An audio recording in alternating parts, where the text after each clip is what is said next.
কতটা সুন্দর হয়েছে দেখুন মিষ্টিগুলো দেখতে, পুরো ফুলে ডবল হয়ে গেছে।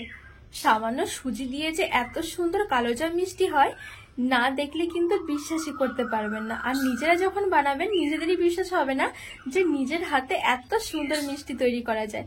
চলুন একটা কেটেও দেখাই যে কতটা সুন্দর হয়েছে। একেবারে নরম তুলতুলে, দোকানের মিষ্টি কিন্তু একেবারে হার মানিয়ে দেবে। নমস্কার বন্ধুরা, প্রতিদিনের মতো আরো একটা দারুণ রেসিপি নিয়ে হাজির হয়ে গেছি। আজকে আমি আপনাদেরকে মাত্র 5 টাকা সুজি দিয়ে একদমই নরম তুলতুলে ঠিক দোকানের মতন কালোজাম মিষ্টি বানিয়ে দেখাবো। বানানো যতটা সহজ, খেতে অসম্ভব মজার লাগে, খুবই অল্প সময়ের মধ্যে কিন্তু হয়ে যায়। হঠাৎ করে যদি মিষ্টি খেতে ইচ্ছে করে এইভাবে কিন্তু ঝটপট তৈরি করে নিতে পারবেন। আর খুব বেশি কিন্তু উপকরণ একদমই লাগবে না, সামান্য একটু সুজি থাকলেই হয়ে যাবে। তো বন্ধুরা চলুন আমি খুব সহজ পদ্ধতিতে কালোজাম মিষ্টিটা বানিয়ে দেখাবো। আশা করছি আপনাদের অনেক পছন্দ হবে। তো পুরো ভিডিওটা না টেনে দেখার অনুরোধ রইল। গ্যাস জ্বালিয়ে আমি এখানে একটা কড়াই বসিয়ে দিয়েছি। এইবারে আমি দিয়ে দেব হাফ কাপ সুজি। এখানে আমি 1 প্যাকেটের হাফ সুজি নিয়েছি। তো এবার আমি এই সুজিটা এখানে দিয়ে দেব। এইবারে গ্যাসের আঁচটা আমি একদমই হালকা রেখে সুজিগুলো নেড়ে চেড়ে একটু ভেজে নেব শুকনো খোলায়। এতে করে কিন্তু সুজির খুব সুন্দর একটা ফ্লেভার আসবে, আর যে সুজির এক্সট্রা কাঁচা গন্ধ আছে সেটাও চলে যাবে। এখানে কিন্তু পুড়ে ফেলা যাবে না, তাহলে পরে কিন্তু মিষ্টিগুলোর টেস্টটা পুরো অন্যরকম হয়ে যাবে। খালি আমি এভাবে নেড়ে চেড়ে একটু ভেজে নেব। তো নেড়ে চেড়ে আমি কিছুক্ষণ ভেজে নিয়েছি। এইবার আমি দিয়ে দেবো এখানে লিকুইড দুধ। আর দুধের পরিমাণটা ঠিক যতটা সুজি হবে তার ডবল হবে। আপনারা চাইলে কিন্তু পরিমাণটা বেশি নিতে পারেন, হয়তো 1 কাপ সুজি নিলেন তাহলে 2 কাপ মতো লিকুইড দুধ লাগবে। তো এখানে যেহেতু আমি হাফ কাপ নিয়েছি সেজন্য আমি 1 কাপ দিয়ে দেবো লিকুইড দুধ।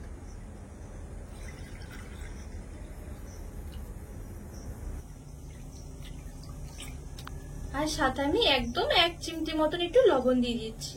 নেড়ে ছেড়ে ভালো করে মিশিয়ে নেব। আর এখন কিন্তু সমানে একটু নাড়তে থাকতে হবে, না হলে পরে আবার দলা বেঁধে যাবে। এবারে নেড়ে ছেড়ে আমি এখানে একটা ডোয়ের মতন তৈরি করে নেব। আর তার আগে আমি এখানে একটুখানি ফুড কালার দিচ্ছি। কিছু কিছু কালোজাম মিষ্টির ভেতরে দেখবেন একটু লাল থাকে, বেশ ভালোই লাগে দেখতে। তো সেই লালটা আনার জন্য আমি এখানে একটু ফুড কালার দিয়ে দেবো, রেড কালারটা। আপনারা চাইলে কিন্তু না চাইলে না দিলেও হবে। ভালো করে মিশিয়ে নেব।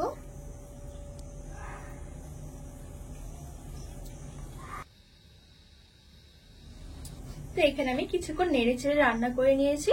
আর দেখুন এখানে কিন্তু একটা ডোয়ের মতন হয়ে গেছে। তো খুব সুন্দরভাবে কিন্তু ডোটা হয়ে গেছে। এবারে আমি নামিয়ে একটু ঠান্ডা করে নেব। খুব বেশি কিন্তু ঠান্ডা করলে হবে না, জাস্ট যেন হাত দিয়ে ধরা যায়।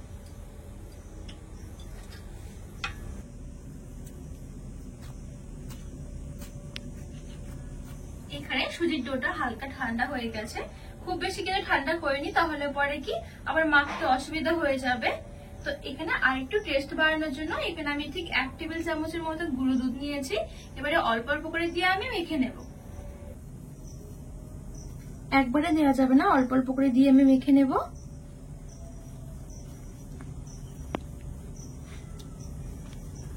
এখানে আমি অল্প অল্প করে গুঁড়ো দুধটা দিয়ে খুব ভালোভাবে মিশিয়ে নিয়েছি। এবারে আর এখানে আমি 1 টেবিল চামচের মতো ঘি দিয়ে দিচ্ছি। এই ঘিটা দিয়েও খুব ভালোভাবে মেখে নেব।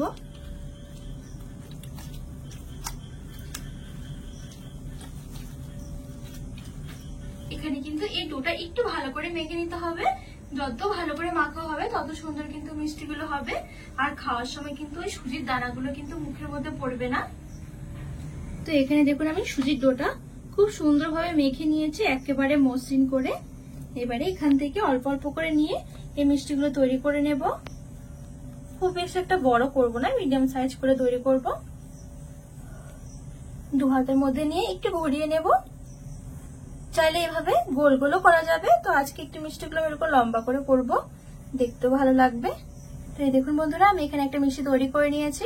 আর মিষ্টিটা এমন ভাবে তৈরি করতে হবে যাতে করে মিষ্টির উপর যেন কোনো রকম ফাটল না থাকে। যদি ফাটল থেকে থাকে তেলে ছাড়ার সঙ্গে সঙ্গে কিন্তু ওই ফাটলটা আরো বড় হয়ে মিষ্টিগুলো ভেঙে যেতে পারে। একটু সুন্দর করে মাখলে কিন্তু খুব মসৃণ ভাবে কিন্তু মিষ্টিগুলো তৈরি হবে।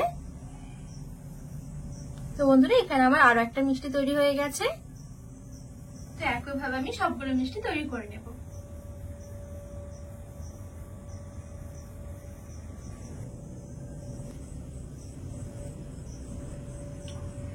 বন্ধুরা এখানে আমি খুব সুন্দরভাবে মিষ্টিগুলো তৈরি করে নিয়েছি। আর এখানে আমি হাফ কাপ সুজি দিয়ে মোটামুটি 12 থেকে 13টা মতন মিষ্টি তৈরি করেছি। আর এইদিকে আমি মিষ্টিগুলো ভাজার জন্য কিছুটা তেল মিডিয়াম আঁচে ভালো করে গরম করে নিয়েছি। অবশ্যই কিন্তু তেলটাকে গরম করে নিতে হবে, আর আঁচটা কিন্তু একদমই মিষ্টি ভাজা শেষ পর্যন্ত কিন্তু একই রাখতে হবে, ঠিক মিডিয়াম। আর যদি ঠান্ডা তেলে হয়ে যায় তখন কিন্তু মিষ্টিগুলো ভেঙে যাবে। একদমই মিডিয়াম আঁচে আমার মিষ্টিগুলো আমি ভেজে নেব। তেলটা কিন্তু আমার ভালোভাবেই গরম হয়ে গেছে, এবার আমি মিষ্টিগুলো ছেড়ে দেবো।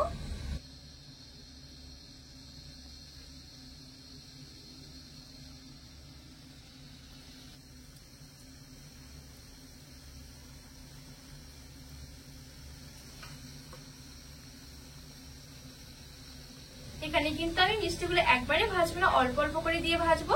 এতে করে কি, যদি সবগুলো মিষ্টি একসাথে দেওয়া হয়ে যায় তখন কিন্তু আবার ভেঙে যেতে পারে, তার কারণ তেলটা কিন্তু অনেকটাই ঠান্ডা হয়ে যাবে। মানে বেশি যদি মিষ্টি হয়ে যায় আর ঠান্ডা তেল হলে কিন্তু মিষ্টিগুলো ভেঙে যাবে। তো অল্প অল্প করে দিয়ে ভেজে নেব।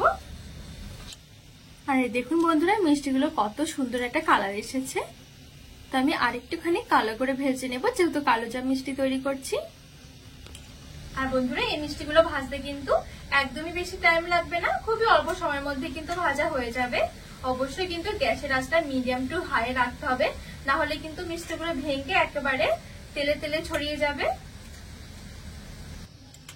আরো কিছুক্ষণ ভাজার পরে কিন্তু খুব সুন্দর একটা কালার এসেছে। তো এর বেশি আমি আর লাল করে ভাজবো না, যখন চিনি শিরার মধ্যে দেবো তখন আরো কিছুটা কালার চলে আসবে। আর এই দেখুন কতটা সুন্দর হয়েছে মিষ্টিগুলো।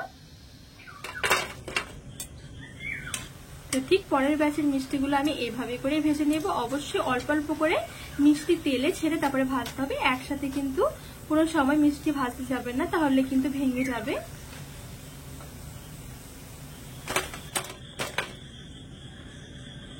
এবারে কড়াই বসিয়ে আমি একটা চিনি শিরা তৈরি করে নেব। তো এখানে আমি ঠিক হাফ বাটি মতন নিয়েছি চিনি, আর দিয়ে দিচ্ছি একটা এলাচ, আর দিয়ে দিচ্ছি হাফ বাটি জল। এবারে চিনিটা আমি ভালো করে গলিয়ে নেব। এখানে কিন্তু শিরাটা খুব বেশি একটা ঘন করবো না, ঠিক যতটা চিনি নিয়েছি ততটা কিন্তু আমি এখানে জল নিয়েছি। এবার চিনিগুলো গলে গেলে কিন্তু হয়ে যাবে। এখানে চিনিগুলো খুব সুন্দরভাবে গলে গেছে, তো এর বেশি আমার জাল করব না। এবার আমি ভাজা মিষ্টিগুলো দিয়ে দেব। আর এখন কিন্তু আমি গ্যাসের আঁচটা বন্ধ করে দিয়েছি, আর এভাবে করে একটু মিশিয়ে নেব চিনি শিরার মধ্যে। এখানে মিষ্টিগুলো আমি ভালো করে চিনি শিরার মধ্যে মিশিয়ে নিয়েছি। এবারে ঢাকা চাপা দিয়ে আমি 30 মিনিটের জন্য ঢেকে রেখে দেব। তো বন্ধুরা 30 মিনিট পর আপনাদেরকে দেখাচ্ছি মিষ্টিগুলো কেমন হয়েছে।